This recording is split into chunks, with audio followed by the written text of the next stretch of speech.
আগের ছবিটা দেখেন আর পরের ছবিটা দেখেন, কি পার্থক্য বুঝতে পারছেন? আপনাদের মনে হতে পারে যে ফটোটাতে আমি হয়তো ক্লিপিং, মাস্কিং এবং ফিল্টার দিয়ে ক্লিয়ার করেছি। আসলে এমন কিছুই না।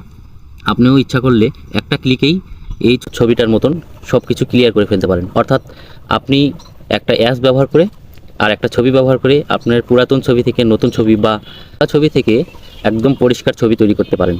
কিভাবে করবেন এটার প্রসেসই রেখে দিব। চলে আসলাম ফোনের প্লে স্টোরে এসে লিখবো রিমেনি, লিখে সার্চ দিব। সার্চ দিয়ে দেখবেন রিমেনি এআই ফটো ইলেন্সার, এটাতে ক্লিক করে ইনস্টলে চাপ দেবো এবং ইনস্টল হতে কিছুক্ষণ সময় লাগবে। এখান থেকে ওপেনে চাপ দিয়ে আপনি ঢুকতে পারেন, অথবা ফোনের ডিসপ্লে গিয়ে রিমিনি অ্যাপসে চাপ দেন, তারপরে গেট স্টার্ট, তারপরে অপশনগুলো আসবে, নিচে স্ক্রল করে এসে নন অফ থস এ চাপ দেন, এক্সেপ্ট অল অ্যান্ড কন্ডিশন চাপ দিবেন এবং কন্টিনিউ চাপ দিবেন। তারপরে যতগুলো নেক্সট করতে বলবে সবগুলোতে নেক্সট করে করে চলে যাবেন। আপনি জেন্ডার সিলেক্ট করবেন, কিছুক্ষণ সময় নেবে। আপনি যদি কোনো অ্যাড আসে অ্যাডগুলো দেখবেন এবং ক্রস চিহ্নতে চাপ দিয়ে দিবেন। যে পারমিশন চাবে অবশ্যই অ্যালাউ করে দিবেন এবং আপনার গ্যালারি থেকে একটি ফটো সিলেক্ট করে ইনহ্যান্সে চাপ দিবেন। ফটোটি আপলোড হতে কিছুক্ষণ সময় লাগতে পারে অথবা অ্যাড আসতে পারে। অ্যাডগুলো আসলে অবশ্যই পুরো অ্যাডগুলো দেখবেন এবং স্কিপ করবেন।